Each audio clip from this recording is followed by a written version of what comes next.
Assalamualaikum warahmatullahi wabarakatuh. Jadi, di sini saya akan menceritakan sebuah cerita yang insya Allah teman-teman sekalian sudah pasti pernah dengar, yaitu cerita tentang Ashabul Kahfi. Ashabul Kahfi sendiri merupakan kisah 7 pemuda yang tertidur dalam gua selama 309 tahun. Para pemuda ini bersembunyi di dalam gua Rajib yang lokasinya berada sekitar 8 km dari Amman, Yordania, untuk melarikan diri dari kekejaman Raja Dicyanus.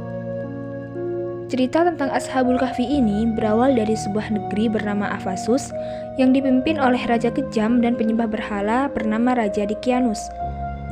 Ia tak segan-segan membunuh siapa saja yang menolak untuk menyembah berhala. Suatu ketika, Raja Dicyanus mendengar ada beberapa pemuda yang menolak menyembah berhala. Ketika ditanya, alasan pemuda-pemuda ini menolak menyembah berhala adalah karena hanya ingin beribadah kepada Allah Subhanahu wa Ta'ala. Nama 7 pemuda Ashabul Kahfi ini adalah Mexalmena, Martinus, Castunus, Bayrunus, Denimus, Yatbunus, dan Tamlika. Meski ditawarkan berbagai kenikmatan, pemuda ini tetap saja menolak. Sampai pada akhirnya, pemuda-pemuda ini sepakat untuk pergi meninggalkan kota dan mereka bersembunyi di sebuah gua.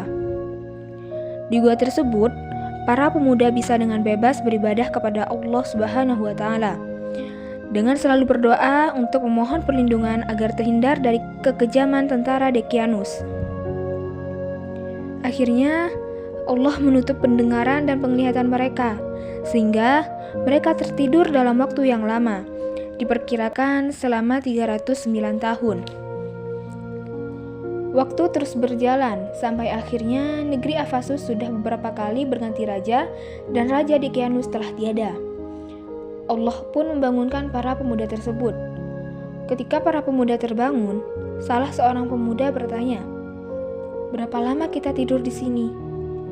"Mungkin kita hanya tidur sehari atau setengah hari," jawab pemuda yang lain. "Tidak, Allah yang lebih tahu berapa lama kita tidur di sini.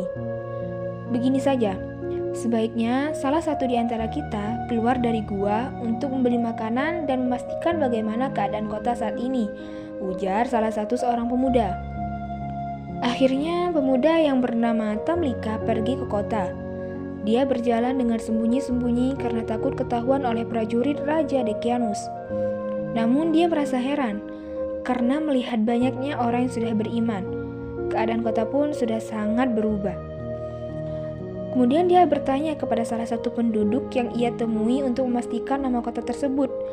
Penduduknya pun menjawab, kota itu adalah kota Ephasus. Jadi, itulah cerita tentang Ashabul Kahfi yang ditidurkan oleh Allah selama ratusan tahun. Inilah cerita yang saya sampaikan. Apabila ada salah kata atau kekurangan cerita, mohon dimaklumi. Sekian, wassalamualaikum warahmatullahi wabarakatuh.